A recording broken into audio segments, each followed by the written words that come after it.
사도신경으로 우리의 신앙을 고백하시겠습니다. 전능하사 천지를 만드신 하나님 아버지를 내가 믿사오며 그 외아들 우리 주 예수 그리스도를 믿사오니 이는 성령으로 잉태하사 동정녀 마리아에게 나시고 본디오 빌라도에게 고난을 받으사 십자가에 못 박혀 죽으시고 장사한 지 사흘 만에 죽은 자 가운데서 다시 살아나시며 하늘에 오르사 전능하신 하나님 우편에 앉아 계시다가 저리로서 산자와 죽은 자를 심판하러 오시리라. 성령을 믿사오며 거룩한 공예와 성도가 서로 교통하는 것과 죄를 사하여 주시는 것과 몸이 다시 사는 것과 영원히 사는 것을 믿사옵나이다. 아멘. 찬송가 179장 함께 찬양하시겠습니다. 찬송가 179장입니다.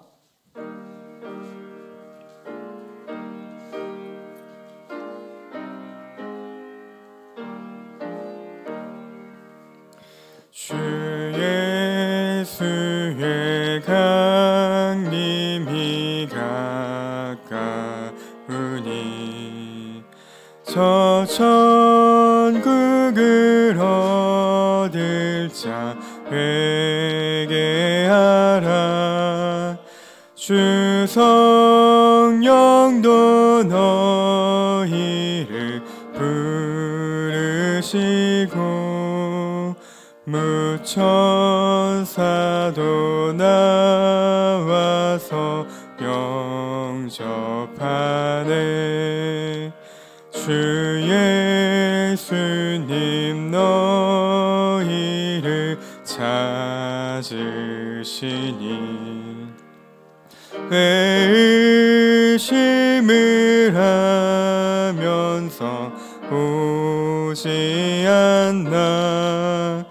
온 세상 죄 담당한 어린 양은 묻 많은 자 불러서 구원하네. 이 세상이 즐기는 재물로는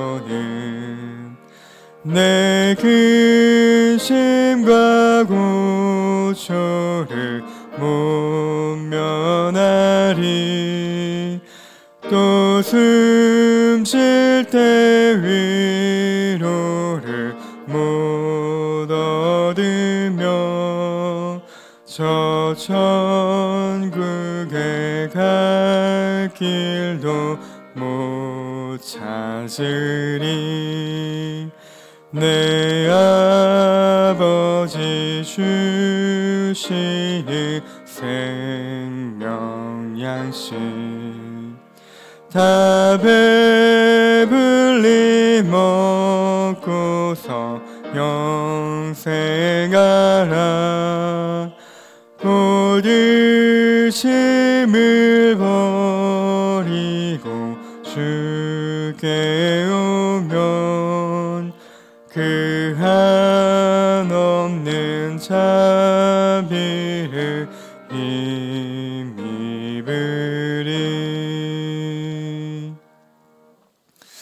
아멘. 오늘 저희가 함께 나눌 하나님의 말씀은 마가복음 13장 28절에서 37절까지의 말씀입니다. 마가복음 13장 28절부터 37절까지의 말씀, 제가 가진 성경으로는 신약 78면에 있습니다. 마가복음 13장 28절부터 37절까지 말씀, 제가 한 절, 우리 성도님들 한 절, 마지막 한 절은 함께 합독하시겠습니다. 무화과나무의 비유를 배우라. 그 가지가 연하여지고 잎사귀를 내면 여름이 가까운 줄 아나니 이와 같이 너희가 이런 일이 일어나는 것을 보거든 인자가 가까이 곧 문 앞에 이른 줄 알라. 내가 진실로 너희에게 말하노니 이 세대가 지나가기 전에 이 일이 다 일어나리라. 천지는 없어지겠으나 내 말은 없어지지 아니하리라. 그러나 그 날과 그때는 아무도 모르나니 하늘에 있는 천사들도 아들도 모르고 아버지만 아시느니라. 주여라 깨어있으라 그때가 언제일지 알지 못함이라. 가령 사람이 집을 떠나 타국으로 갈 때에 그 종들에게 권한을 주어 각각 사물을 맡기며 문지기에게 깨어있으라 명함과 같으니 그러므로 깨어있으라. 집주인이 언제 오는지 혹 저물 때 일는지 밤중 일는지 닭 울 때 일는지 새벽 일는지 너희가 알지 못함이라. 그가 호련히 와서 너희가 자는 것을 보지 않도록 하라. 깨어있으라. 내가 너희에게 하는 이 말은 모든 사람에게 하는 말이니라 하시니라. 아멘. 이른 새벽 주님의 성전에 나오시면서 두 분의 성도님께서 일천번째 헌금을, 우리 한 분의 성도님께서 감사 헌금을 올리셨습니다. 감사의 제목 나누겠습니다. 내 작은 신음에도 응답하시는 주님 감사합니다 라고 기도 제목 나눠주셨습니다. 네, 할렐루야. 오늘도 이른 새벽 주님의 말씀을 사모하며 이 자리에 나오신 성도님들을 주님의 이름으로 환영하고 또 축복합니다. 오늘 말씀을 통해서 또 오늘 하루를 살아갈 힘을 얻어가는 우리들의 마음이 심령이 되기를 축복합니다. 네, 오늘 말씀을 함께 계속해서 나누는 부분은 이제 이 마가복음 13장 서두에 제자들이 예수님께 그 마지막 때와 시기와 징조에 대해서 물어봤던 그 질문에 대한 대답을 계속해서 예수님께서 하고 계시는 그 마지막 13장 마지막 장면입니다. 예수님께서는 그 시기에 대해서 정확하게 답을 주시지는 않으시고 이제 제자들에게 재앙과 고통과 혼란 속에서 너희들이 무엇을 해야 하며 살아가야 하는가에 대해 더욱더 초점을 맞춰서 설명을 이어나가고 계십니다. 예수님은 제자들에게 그러한 때에 강인한 믿음을 가질 것을 강조하며 말씀하십니다. 제자들은 하나님의 섭리, 하나님의 주권을 신뢰하고 또 성령님의 능력을 인정하며 예수님께서 반드시 재림하셔서 성도들을 불러 모으실 것이라는 그 약속을 믿으며 인내하며 살아가야 하는 것입니다. 오늘 우리가 함께 읽었던 28절에서 37절을 통해서는 마지막 때를 준비하는 자세라는 제목으로 함께 이 마지막 때를 우리들이 어떻게 준비해 나가야 하는지에 대해서 살펴보도록 하겠습니다. 우리들은 때때로 이 세상을 살아가는 문제 때문에 제대로 신앙생활을 하는 것이 어렵다라는 이야기를 많이 하고는 합니다. 우리들 삶이 녹록지 않기 때문입니다. 그래서 성경적인 진리를 말하는 것이 때때로는 탁상 공론처럼 너무나도 삼가는 동떨어지게 느껴질 때가 많이 있는 것이 사실이기도 합니다. 그리고 이러한 생각은 종말에 대한 것에도 영향을 주게 됩니다. 장차 예수님이 오셔서 이 세상 역사를 심판하신다라는 사실을 우리들은 인정해 드리지만 그 이전까지 마치 이 세상의 삶은 그분과는 관계없는 것처럼 마치 여전히 마귀의 권세 아래에만 놓여 있는 것처럼 살아갈 때가 자주 있다라는 것입니다. 언젠가 주님이 오시면 우리의 신앙을 꺼내 보이겠지만 지금 우리가 살아가는 이 세상은 너무 현실이 어렵고 버겁기 때문에 이러한 신앙을 드러내면서 살아가지 못하는 것이 어쩌면 당연하다라는 것이 우리들의 삶의 현 주소인 것 같습니다. 말로 표현하지 않지만 우리들의 삶이 그렇게 비춰질 때가 자주 있는 것이죠. 어쩌면 이러한 모습들이 이미 임한 그리고 완전하게 완성될 하나님의 나라에 대해서는 크게 관심이 없는 나의 먹고 마심, 나의 안위와 나의 만족이 더 나의 삶에 큰 관심이 되는 우선시 되는 우리 그리스도인의 삶을 드러내고 있는 것이 아닌가 한번 생각해 보게 됩니다. 우리가 알고 있는 이 사실이 진리가 세상을 살아가는데 아무런 영향을 미치지 못하는 삶을 살아가고 있다면 이 땅에 하나님의 나라가 시작됐다라는 것도 모른 채 살아가고 또 마치 예수님이 다시 오지 않을 것처럼 살아가고 있다라면 우리가 오늘 말씀을 통해서 다시 한번 우리를 깨우는 그러한 시간이 되기를 소망해 봅니다. 그래서 예수님께서는 오늘 본문의 시작 가운데 이렇게 말씀하십니다. 무화과 나무의 비유를 배우라 라고 말입니다. 무화과 나무는 겨울에는 앙상한 가지로 있다가 여름이 다가오면 잎사귀를 피웁니다. 무화과나무의 가지가 연하여지고 또 잎사귀를 내면 여름이 가까이 왔다라는 의미이기도 한 것이죠. 특히 이 여름이라는 단어는 이 히브리 말로, 헬라 말로 종말이라는 단어와 같은 어원을 갖고 있습니다. 무화과나무를 보면서 여름이 가까이 왔구나 라는 것을 알라는 표현은 곧 종말 역시 반드시 올 것이다 라는 것을 의미하고 있는 것이죠. 한번 이런 질문을 던져보고 싶습니다. 우리 사랑하는 제2교회 성도 여러분들께서는 우리의 삶 가운데에 우리에게는 정말로 종말이 온다라고 믿고 살아가십니까? 하나님이 계시다고 하면서 하나님과 관계없는 삶을 살아가는 사람들처럼 마치 종말이 있다라고는 우리들이 말을 하지만 종말이 없는 것처럼 살아갈 때가 많은 것을 우리들은 발견하게 되는 것이죠. 마지막 그때는 우리들에게 소망으로 주어졌다라는 것을 우리는 잊어서는 안 됩니다. 여전히 죄의 결과가 있는 이 세상에서 우리는 하나님 나라의 백성으로서 길고 긴 영적인 전쟁을 하면서 살아갑니다. 그러한 전쟁이 끝나는 때가 바로 이 종말이며 예수 그리스도의 재림의 때이고 최후의 심판의 때인 것입니다. 그렇다면 우리가 할 일은 지금 이 세상의 온갖 부와 명예, 세상이 어떠한 것들을 쌓아가는 것이 아니라 바로 그 날을 기준으로 현재를 살아가는 것입니다. 우리는 비록 이 세상에 발을 딛고 살지라도 항상 하늘을 보는 사람이라는 말이 그렇게 나온 것입니다. 그것이 예수님께서 말씀하시는 우리에게 주어진 참된 소망을 바라보는 자의 삶인 것입니다. 13장을 시작하시면서 예수님께서는 성전이 무너질 것에 대해 말씀하셨습니다. 그리고 제자들은 그것이 곧 세상의 마지막 때를 말씀하시는 건 줄 알고 어느 때에 그런 일이 일어날지, 그러한 징조가 있을지에 대해서 예수님께 물었습니다. 이에 예수님께서는 다양한 징조들에 대해서 말씀하셨고 마지막 때에는 반드시 인자가 올 것이라고 말씀해 주셨지만 그 모든 것이 선명하지는 않았습니다. 그리고 오늘 본문 32절에 이렇게 말씀하십니다. 그날과 그때는 아무도 모른다라는 것입니다. 천사도 모르고 자기 아들도 모르고 오직 아버지만 안다라고 말씀해 주시는 것입니다. 만약에 우리들이 그 마지막 때를 안다면 우리들 삶이 어떠할까요? 그리고 만약에 우리들이 마지막 때를 아는 것이 중요하다면 성경에서 그것을 우리들에게 가르쳐주지 않으셨을 리 없다라는 것을 우리는 믿음으로 고백해야 합니다. 그날이 우리들에게 주어졌다면 우리들은 정상적인 생활을 하기 어려울 것입니다. 누가 회사에 가서 열심히 일하고 누가 구제하고 용서하고 나누고 섬기는 일에 힘쓰겠습니까? 곧 종말이 닥칠 텐데. 따라서 성경은 그 날이 아닌 그날을 준비하는 삶에 대해서 이야기하고 있는 것입니다. 데살로니가 전서 5장 1절부터 3절은 이렇게 기록합니다. 제가 읽겠습니다.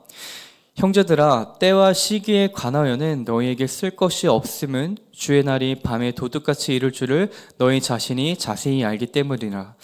그들이 평안하다 안전하다 할 그때에 임신한 여자에게 해산의 고통의 이름과 같이 멸망이 갑자기 그들에게 이르리니 결코 피하지 못하리라. 아멘. 종말은 반드시 온다고 성경은 20곳이 넘는 곳에서 가르치고 있습니다. 그렇다면 이 종말을 우리들은 어떻게 준비해야 할까요? 오늘 본문 33절은 깨어 있으라 라고 말하고 있습니다. 33절부터 37절까지의 말씀 가운데 이 깨어 있으라 라는 말이 무려 4번이나 반복되어 등장합니다. 늘 깨어 있으라, 그럼 그것은 무슨 의미일까요? 성도님들, 깨어 있다라는 말의 혹시 반대말이 무엇인지 아십니까? 잠들어 있다겠죠. 깨어 있다의 반대말은 지금 이 자리에 나오신 우리 성도님들은 우리 잠을 깨워서 나오셨습니다. 여전히 침대에 누워 계시는 성도님들도 계시겠죠. 하지만 오늘 본문이 말하는 깨어 있다라는 것은 그 육체의 그 물리적인 깨어 있음을 의미하는 것이 아닙니다.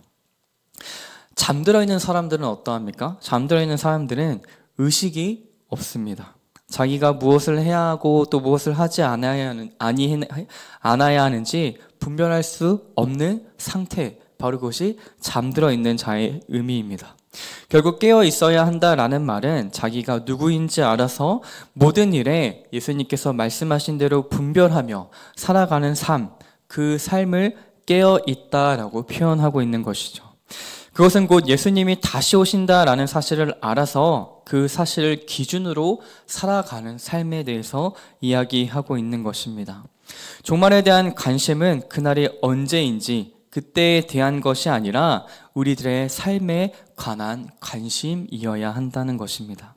그날이 언제냐가 문제가 아니라 그때까지 어떻게 사느냐가 문제인 것입니다.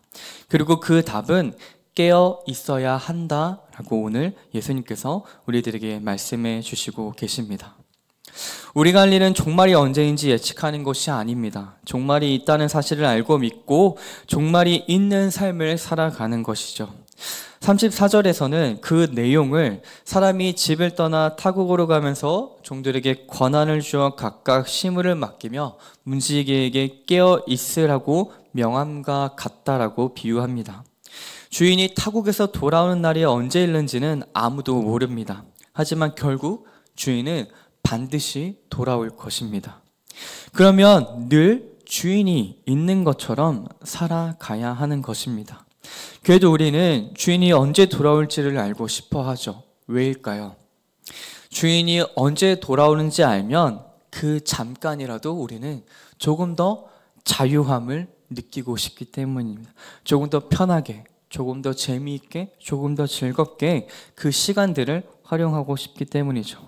하지만 그리스도 안에서 우리들이 예수 그리스도의 종말의 때를 궁금해한다라는 것은 마치 세상의 것을 보다 더 즐기고 세상에서의 조금 더의 안위를, 조금 더 만족을 더 취하다가 예수님께서 다시 오실 그날이 가까워왔을 때 내가 주님께 무릎 꿇고 회개하며 나아가고 싶다라는 마음이 누구에게나 있을 수 있다라는 것입니다. 그래서 성경은 그때가 아닌 그날을 준비하는 삶에 대해서 거듭해서 우리들에게 가르치고 있습니다. 신앙은 삶으로 드러나야 하는 것입니다. 예배를 드렸냐가 중요한 것이 아니라 그것도 중요하지만 그것보다 더욱더 중요한 것은 예배를 드린 사람다웠느냐가 더욱더 중요하다라는 것입니다. 데살로니가전서 5장 4절부터 5절은 이렇게 기록합니다. 형제들아 너희는 어둠에 있지 아니하매 그날이 도둑같이 너희에게 임하지 못하리니 너희는 다 빛의 아들이요 낮의 아들이라. 우리가 밤이나 어둠에 속하지 아니하나니. 아멘. 사랑하는 저에게 성도님들, 우리는 밤이나 어둠에 속한 자들이 아닌 빛의 아들이고 빛에 속한 자들로 이미 삼아 주셨습니다. 따라서 우리는 마지막 그때가 올 때까지 이 땅 가운데에서 빛의 자녀로서 살아가야 한다라는 것입니다. 우리가 빛의 자녀라는 정체성을 바로 깨닫고 이 땅 가운데서 빛을 드러내는, 곧 예수 그리스도를 드러내는 그 복되고 귀한 삶을 살아가는 것, 그것이 예수님께서 마지막 때에 대해 말씀하시면서 강조하셨던 바로 깨어있는 삶을 살아가는 것입니다. 이제 말씀을 맺도록 하겠습니다. 시험을 앞둔 전날에 열심히 문제를 풀다가 특별하게 표시되어 있는 문제들을 뒤늦게 발견했다고 한번 생각해 보시기 바랍니다. 그런데 내가 분명히 체크했지만 이 문제들을 왜 이렇게 표시해놨지 잘 기억이 나지 않습니다. 그런데 다음 날이 돼서야 그것이 무엇인지 알았습니다. 바로 시험에 나오는 것들을 체크해 놓은 것이죠. 그리고 이것이 시험에 나온 것을 뒤늦게 깨달았을 때는 이미 너무 늦은 것입니다. 밤새 머리 싸매고 시험 범위가 아닌 것들을 공부해 왔던 것이죠. 즉, 죽음을 앞둔 사람들이 많이들 이야기하는 허무함이 바로 이러한 것입니다. 나름대로 열심히 살았는데 지나고 보니 모든 것들이 너무나도 허무하다라는 것입니다. 죄다 시험 범위가 아닌 것들만 공부하며 살아온 것처럼 말입니다. 주님이 다시 오신다라는 사실 앞에 아무런 의미가 없는 것들을 붙들고 살면 우리들의 삶 역시 마지막에는 그 허무함을 마주하게 될 것입니다. 불신자들이 그런 허무한 인생을 살아가는 것도 안타깝지만 예수님을 믿고 하나님을 믿는 우리들 역시 그러한 허무함을 마주하게 된다면 얼마나 안타까울까요? 우리는 다음 세상을 기준으로 살아가는 사람들입니다. 이 땅을 살아가는 모든 가치가 다음 세상과 연결되어 있습니다. 주님을 만나 뵙는 날 우리는 허무한 인생을 탄식할 사람들이 아니라 보람 있는 인생을 주님 앞에 함께 기쁨으로 나눌 사람들입니다. 그 날을 바라보며 오늘 하루도 깨어있는 저와 성도님들의 하루가 되기를 주님의 이름으로 간절히 소망합니다. 기도하시겠습니다. 사랑과 은혜가 풍성하신 하나님 아버지, 오늘도 우리를 사랑하셔서 주님의 몸된 성전에 나와 예배드리게 하시고 또 주님의 말씀을 통해 그 마지막 때를 기다리며 깨어있는 삶을 살아가게 하심에 참으로 감사합니다. 아니, 우리도 이 땅 가운데 살아가면서 주님의 말씀과 진리를 아는 것에서 그치는 삶을 사는 것이 아니라 나의 삶을 통해 이 땅 가운데 주님을 드러내는 빛의 자녀로서 살아가게 하여 주시옵소서. 내가 살아가는 그 모든 자리, 그 모든 순간들이 그 날과 다음 세상과 천국과 주님의 날과 연결되어 있다는 것을 기억하며 마지막 날 허무한 삶을 살아가는 것이 아닌 주님 앞에 기쁨과 감사를 나눌 수 있는 복되고 귀한 하루를 살아가는 우리들 삶이 되게 하여 주시옵소서. 또한 이른 새벽 나오며 정성껏 준비한 예물 올려드리는 손길들 있습니다. 주님, 그 손길들 기억하여 주시옵시고 또 누구에게 말할 수 없는 그 마음속 깊이 간직한 기도의 제목들 가운데 함께하여 주셔서 주님이 원하시는 그때에 그 열매를 맺는 삶을 경험하도록 주님 축복하여 주시옵소서. 또한 물질 쓰는 곳 가운데 주님 함께하여 주셔서 주님의 나라가 확장되는 놀라운 역사가 있게 하여 주시옵소서. 언제나 우리를 사랑하시며 끝날까지 우리와 함께 하시는 사랑이 많으신 예수님의 이름으로 기도드립니다. 아멘. 하늘에 계신 우리 아버지여, 이름이 거룩히 여김을 받으시오며 나라가 임하옵시며 뜻이 하늘에서 이룬 것 같이 땅에서도 이루어지이다.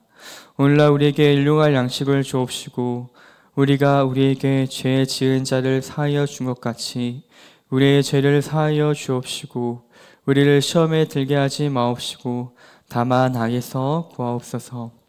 대개 나라와 권세와 영광이 아버지께 영원히 있사옵나이다. 아멘.